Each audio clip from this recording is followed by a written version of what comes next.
Hey, what's going on, guys? Today we're taking a look here at the Windam. This is a mobile suit that I honestly kind of forgot existed. I've seen mobile suit Gundam Seed Destiny a long time ago, and when this kit was announced, I was like, oh, what is that? It looks sort of familiar. I didn't really even remember what it was, but I do really like the look of it, actually, and I'm looking forward to the kit, even though the mobile suit itself wasn't really all that memorable for me. This is basically the next installment of Bandai's line of grunt HG kits after like the Leo and the Maganak and the Death Army kits, for example. This is the next one in a line of nicely engineered yet very cheap alternate universe grunt suits, and I think it looks pretty cool. So as you can see here from the box art, it's got all of the Windams all flying there together. It looks very cool. On the one side of the box here, there's not really much to see, just a little graphic there and some information about the Windam. But on the other side is where we can see more about the weapons. Here it comes with the shield, the beam sabers, the beam rifle, pretty standard. But then it also comes with like some missile attachments that go up underneath the wings and the backpack, so those are pretty cool. The articulation of it does look really nice for just a pretty standard, simple HG kit. And then we've got some articulation there with the backpack and stuff as well. Looks like the backpack is also interchangeable with other different backpacks, so that's cool. And then the build itself, yeah, it looks very simple, fine build where it maintains both an easy assembly and high quality. Very nice. So again, as always, guys, just a reminder, if you want to pick up one for yourself, check out the link down below to USA Gundam Store and use my coupon code there, ZakuAurelius10, save 10% off of everything there on the site. Now, let's check out what we got here. Inside here, we've got just the 3 bags of runners there and our manual. So on the front of the manual here is just a nice photo of what the kit is going to look like, all painted up. So it's a nice reference photo if you're planning on painting it in the original colors here. We also got a list of the different armaments and stuff like that there. On the back, we got some more information about the Windam, information about the Jet Striker, the Beam Saber, the Beam Rifle, and the offensive shield type. I really do like the shield for this. That's one of the things that I really like about this. The overall design itself is not really all like necessarily super exciting, but the individual elements, like I really like the head design is cool. The backpack design is pretty cool. The shield is really cool. I like the leg designs. So I think this was one that I'll probably honestly end up kit bashing. But anyway, we have some more information down here. Once again, just about the Windam, and then down here our color guide as well in Japanese and in English if you want to refer to that. We've got our parts list here, and it looks like we're going to be using pretty much everything except for a couple of leftover polycaps. Other than that, you won't have anything left over. And the construction, this is going to be pretty simple.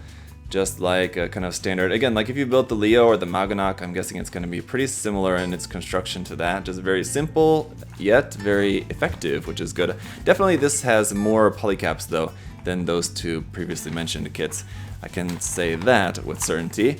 But then here on the color pages, we're finishing up the assembly of the body and then starting on the backpack, which looks pretty nice. I mean, the parts that go into the backpack look like a fair amount and it looks pretty good.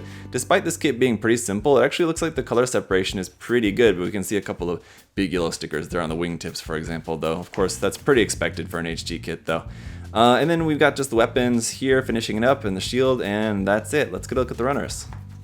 Alright, so here is that foil sticker sheet, and yeah, there's not like a ton of stickers on here. Basically the eyes and the head cameras, that's pretty expected. And there's only like a handful, but they're pretty large. The ones that are on here are pretty big, unfortunately. For just a couple of big color corrections you'll need to use with the stickers for there. You've got SB13 for our standard clear pink beam saber effect parts, and PC002 for some polycaps here in gray. On the A runner here, we've got 4 colors, 1 yellow part down here for the V-fin, some gray parts there for the backpack, some blue for the body, and then some kind of like teal blue up here for the top for some accents around on the body as well. And then runner B1, obviously going to be all our white parts for around on the kit, including the part for the shield and all that as well. We've also got runner B2, which is a copy of this section over here. And then we've got runner C1 here in a very dark blue for some joint parts and weapons parts on there obviously as well. Now that I'm seeing the beam rifle, it actually looks a little bit larger than what I was expecting. So if that's the case, maybe I will end up liking the design. I wasn't really too into the design, but if it's a little bit kind of larger, maybe that'll be a little bit more appealing for me. Anyway, let's see here. We got runner C2 as well for this section of the runner over there. But alright, that is going to be just about it for the Windam. So not a ton of parts, but again, it's a pretty simple HG kit. So that said, it looks like it's really nice. So I'm looking forward to getting it put together. Let me get this guy all put together and then we'll see what it looks like. Alright guys, here it is. So I gotta say, I am pretty impressed with this kit, as I was expecting to be. I wasn't too surprised by it. I had high expectations, but realistic expectations for what it would be, and I'm just gotta say, I'm just pleasantly happy with how this kit came out. Also very surprised though that it can actually stand up on its own with the backpack like that. You see with that big backpack sticking off the back, you might not think that it's actually able to stand up on its own, but I think the shape of its feet definitely help, and it actually can stand up perfectly fine like that, so that's cool as well. But as I've said before, you can definitely feel the continuation of going like from the Leo to the Magonak to the Death Army to something like this, where there's some similarities there, but this is definitely the best of the bunch, I feel like, because it's definitely a different design. It's a much more complicated than design than something like the Leo, which is very simple, or the Magonak or the Death Army, which are also pretty simple designs. This is a little bit more complex design, but it rises to the challenge very well, and I think this kit comes out looking great, so let's take a look at it here. So as for all those stickers on the kit, basically just got the visor there, the head camera, another little camera there on the back of the head, but most of the stickers are going just on the backpack. So you got this long gray one here on the wings, the yellow one there on the wings, this gray one here on the smaller wings, and this gray one here on like the back of the turbine there. So that's pretty much all of the stickers are going on the wing sections, and they're pretty easy sections to mask too. So if you're gonna be painting this, I mean, just masking along the lines of here, gonna be pretty simple to do for those sections, so I'm not too worried about that. Generally, the color separation I think is pretty good. You have the separate colors for the blue, the white, and the dark gray here, the light blue, the darker blue, and then the same for the head as well. Some nice color separation between those parts. Here on the shoulders, I mean, like this lighter blue part could have very easily just been a sticker put on there, or like down here on the legs, that could have very easily been just a blue sticker put on there, but the fact that we got those as separate parts is nice. I mean, we should get those as extra parts, but sometimes on cheaper, simpler kits like this, Bandai does like to cheap out, as we know. But I think they did a pretty good job on this. Now as for the seam lines on this, it's also pretty good, as we don't have any seam lines on the shoulders. On the side of the head, you got a little bit of a seam line there, I suppose, there on the side of the head. Nothing really here on the torso, except for I guess on the top, I suppose, if you want to count that, but it's sort of a panel line there. On the arms, you only have a little bit of a seam line here, like on this part on the side of the wrist, but I feel like that's kind of also maybe supposed to be like that because of like just like how pronounced it is. I feel like that's maybe one that you could also get away with not really worrying about that, just kind of letting that look like it's two separate armor pieces around the wrist rather than just it's supposed to be one piece and trying to remove that seam line there. I think either way it could work out looking fine there. And then on the legs, you do have a little bit of a seam line only really here on the back of the legs. So you got this vent there in the center section, and above and below that you've got a little bit of a seam line there, but that is pretty much it on this. So let's just go over some of the articulation here. The head will go up to there, so a nice upward movement there for the head. And again, just I just really like the head design on this. It's cool. The Vulcans there on the side of the face, the visor, the super long V-fin looks really nice. The head goes then down to there. As for the stomach section, you do have a little bit of forward and back movement here, but not a whole lot, but I feel like that's kind of fine. With a heavy backpack, sometimes having too much articulation there in the stomach means that it's just going to be weighed back by the backpack, which is not good, so you don't want to have that. You got a tiny little bit of side-to-side movement in there as well, but basically just some rotation there at the center of the torso. Now just to make my life a little bit easier, let's go ahead and take a look at the backpack first before we move on, and then I'll just remove that so it'd be easier to go over the articulation of the rest of the body. But the wings here on the side will move up and down, so you can fold those all the way up, and then the whole backpack section itself will move up and down like that, so you can have that folded back for, I guess, if you just want to have it just standing like that with that folded down or folded up like that. So that works really nicely, and so then you can just pull that off of here. You can see this is plugged into the single slot hole there in the center of the back right there. For our shoulder joint here, you have the polycap, which swings out to the front for a little bit of forward motion there. This is the type of design where the whole shoulder armor is molded in with the ball joint all as like one big solid chunk, so that just plugs into there. It's a little bit limiting in your articulation, but you are still able to bring the arm up pretty far, all the way up to there, which is a little bit more than 90 degrees, so that's not too bad. I think it's okay.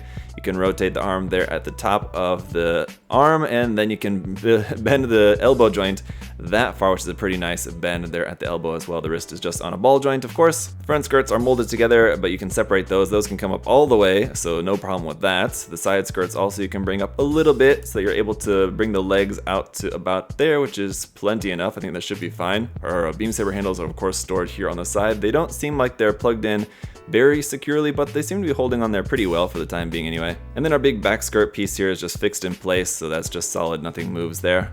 It looks like you're able to bring the leg up all the way to there, which is pretty nice. Nice double joint here in the knee, gives you a really full bend there. This section on the side of the leg can also be turned or a little bit like that, rotated. It's also just plugged on here with just a 3mm hard point, so you could very easily plug on some other sort of option part or something onto there, some option or customized part onto there without any issue. That could be cool. And then down here, this ankle armor will move up and down on its own like that. The ankles themselves will move a little bit side to side, forward all the way up to there, which is pretty far.